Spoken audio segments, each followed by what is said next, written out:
What's up, YouTube? So before we get started with this video, on First Take, they're going to be talking about round 2, game 2, and 1 between the Toronto Raptors and the Philadelphia 76ers. So let's see what they have to say about that. Redick, 0 points. Sixers lose. Simple as that. They're not deep enough to beat this Raptors team. If they have any chance in the series, they must win game 2. No, they're not.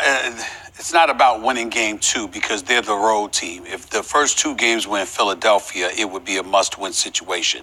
Really, it's about protecting your home court and pushing it to a game 7. If that's what this comes down to. Let me be very, very clear.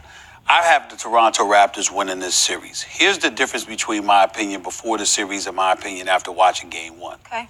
I don't give the Sixers much of a chance. I'm scared they might get swept. I mean, when you look at, when I'm watching the Toronto Raptors, and I'm not predicting they're going to get swept because they got too much heart, and I think they could dig it in. And there have been too many occasions this year when I've seen Toronto nosedive for a particular game, only to resurrect themselves. So I could see the Sixers winning a game and losing in 5. But I don't give them much of a chance in this series. Here's why. Embiid's health is questionable. There's absolutely nobody to stop Kawhi, who's hit all 5 of his shots when Tobias Harris was guarding him. I think he hit like 5 or 6 shots when Jimmy Butler was guarding him. You got Joel Embiid, who's not healthy. Ben Simmons does the better job of defending him, and that's not to say it's a good job. It's just better than what Harris or Butler did, even though Butler tries and wants the matchup as opposed to what others might want. You got Siakam, Gasol, and like you said, Ibaka defending because they Joel shut Embiid, down Embiid. He couldn't back him down. He couldn't back him down. If you got a bad knee and you're going up against Marc Gasol, you trying to back that massive dude down, ain't gonna work. That's just meat and potatoes right there. You know, if you didn't know anybody, you wouldn't have thought he was from Spain. You would have thought he's someplace in the country eating meat and potatoes all day long. He's a big boy and a real good. Yeah, Gasols are big. I think they're both 7 feet, him and his brother. But there's another issue here. There's another issue here with the 76ers and Toronto. So just check this out. So Embiid got 16 points. Ben Simmons got 14 points. Jimmy Butler got 10 points. That adds up to 40 points, right? So Kawhi Leonard scored 45 points. That means he outscored 3 of the 5 starters for the 76ers by himself. He outscored them with their combined points by himself. By himself, he almost outscored all 4 out of the 5 by himself, which is they got maybe like 47 or 48. But Kawhi Leonard threw up 45, and 3 of 76ers starters couldn't throw up any more points than what he scored. There's something wrong there. There's definitely something wrong there. If Embiid, Ben Simmons, and Jimmy Butler get outscored by Kawhi Leonard. And we don't even want to talk about Kawhi Leonard's defense. We don't even want to talk about that man's defense. I mean, there's something wrong here, and I would be thoroughly embarrassed if I was the 76ers, and they're gonna have to do something in films, or they're gonna have to come up with a new plan or something, because to get beat down by Kawhi Leonard like that, it's embarrassing. It's embarrassing to have that happen. So let's keep going. And then not only that, this kid, Siakam, I don't think there's a discussion as to who the most improved player is. When you consider where he was last year to where he is right now, it's night and day. 29 points, 12 or 15 shooting, 80% from the field. This guy, listen, man, they've got length, they've got athleticism, they have depth, they have perimeter shooting, and they have experienced defenders. And if you're the Philadelphia 76ers, devoid of depth, and your best player is hobbled, I mean, it's one of those things like that. I don't think it's about this game, because you go back to Philadelphia, you win 2. So what it is, Stephen A. Smith, the reason why I think Siakam is doing so good and the big difference from last year to this year is that guy named Kawhi Leonard. I think Kawhi Leonard, not only is he a baller and takes care of his business and pulls his own weight, but he makes the players around him better. And it's obvious. It's obvious.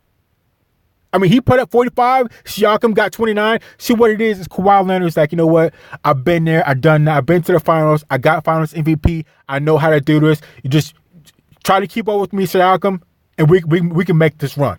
We can make this run. He threw up 29. Kawhi threw up 45, and they're steady steamrolling. steady steamrolling. And I think that's what it is. Not only does Kawhi pull his own weight, he's a baller, but he makes the people around him better. Siakam, I'm sorry, I can't say his name right, is looking at Kawhi and following his lead. It's blatant, it's obvious. And that's what type of player Kawhi Leonard is. That's what type of player you get when you get a Kawhi Leonard. So let's keep going. And also, that's GOAT-like behavior. Kawhi Leonard is displaying GOAT-like behavior. But outscoring 3 to 4 of your starters of the other team and making his players better in Siakam, that's GOAT-like behavior. So let's keep going. It's tied, and you got yourself a series. I think that, to me, Game 3 is the must-win as opposed to Game 2. But listen, I'd be proud of the Sixers. They won a game in this series. I want to get back to Kawhi for a second. Because as I said, now is when I really start paying attention in terms of the clutch players. Oh, by the way, can I say this? Yeah. Kawhi Leonard against the Sixers, 14-0 in his career. 4-0 since he's arrived in Toronto. That's one of those you got to beat that. 14. So that's not good. That's something that needs to be taken care of. Because if you guys are running a goose egg against Kawhi Leonard, he's never lost to you guys. The statistician for that team has to know that. Somebody has to know that we have never beat Kawhi Leonard, and that should be a focal point. As soon as they figured out who they were going to play in the next round, they should have been scheming and plotting and digging up blueprints on how to beat Kawhi Leonard, because there's no way I would let that ride if I was a player. We never beat Kawhi? Heck no. And then I definitely want to let him outscore 3 of our starters, almost 4 of our starters, with their combined points versus his combined points. There's no way I would do that. Like I said, Kawhi Leonard is displaying GOAT-like behavior. So let's keep going. Here's the thing about Kawhi. I start paying attention second round. Let me see, unless there's some crazy first round matchup, usually there's not. Of the elite players, who's the best in the world? Like every year, LeBron James goes in. Oh, is LeBron slipping? And that's why the baton is laid down now. No playoffs for LeBron to prove it. Then LeBron goes out and averages a triple-double with 50 points a game, and you're like, oh, it's still LeBron. You can't show that now. So who is it? You mentioned KD balled out. Kyrie balled out.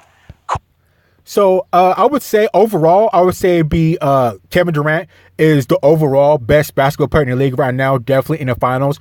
But pound for pound, I would say Kawhi Leonard is the best basketball player in the league and in the playoffs right now.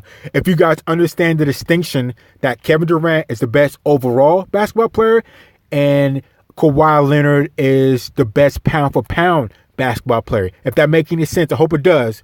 But that's where I stand right now with those two guys. So let's keep going. Kawhi Leonard is a former Finals MVP. Finals MVP. Not on some totally stacked team that no one could beat like KD. On a team where he had to defend LeBron and hit shots.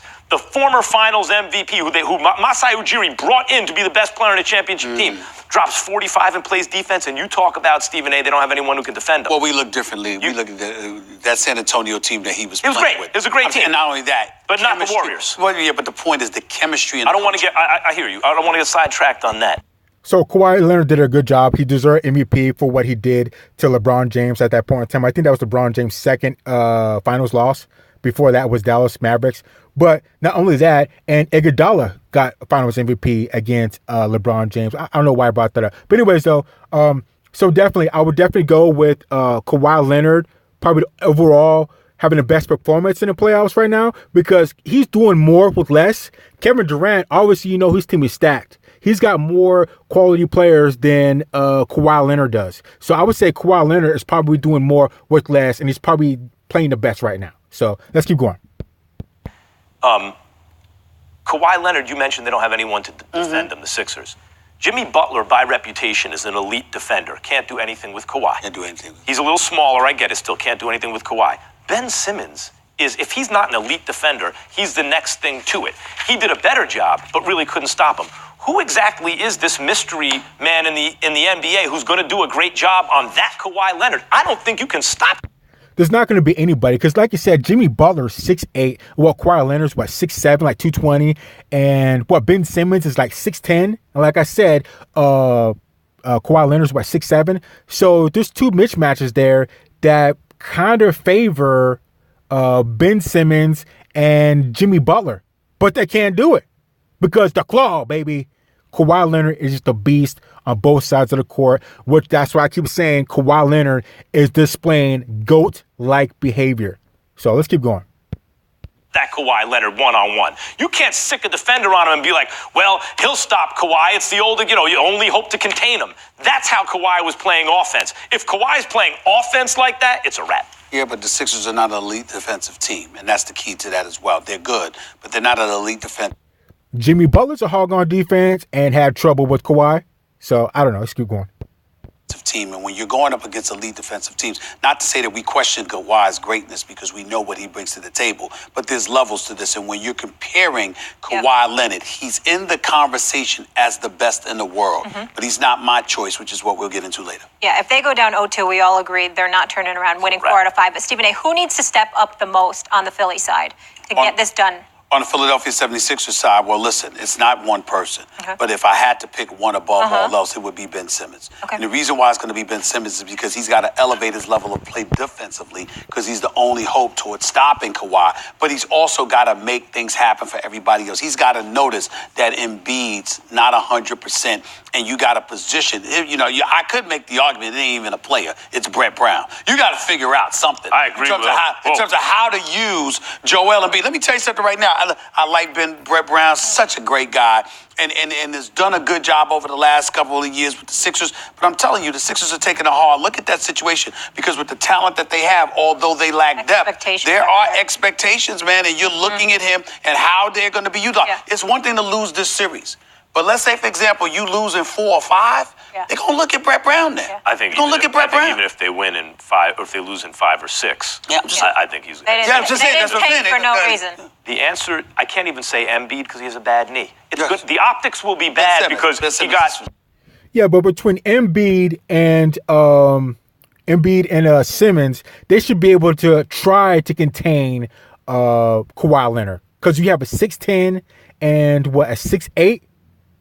Now, how big is that? Well, between those two, they should be able to lock down whatever's going on in the paint and maybe 10 feet out to try a little bit more effective to slow down Kawhi.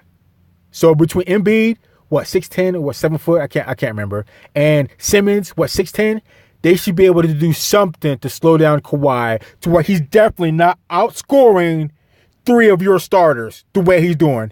And I think he put up 11 boards. So, I mean, it's just absolutely crazy. Absolutely crazy. Let's keep going. He got dominated by Horford last year or outplayed by Horford, and the other team won. And if Gasol does this kind of job on defense, but we all know Embiid, it's his health. That's why he went 3rd in the draft. He has health issues. So I'm looking at J.J. Redick, the guy. I know it's like, well, he's a complimentary piece, blah, blah. He's one of the starting 5. He's there to hit shots. I don't say this about all players. You got to hit shots. Some players can make up for it on the defensive end and all this. I say it about Harden because he's the heart and soul of their offense. J.J. Redick is not there to play defense, that's for sure. When he is not hitting any shots in the first half of a game, you won't win the game. You said the first half because I'm saying overall 6 of 13 from the field, 5 of 12 from 3-point. He got hotter in the second half. Not awful or whatever. You expect more from him. They were -6 with him on the floor, but my guy has been Simmons.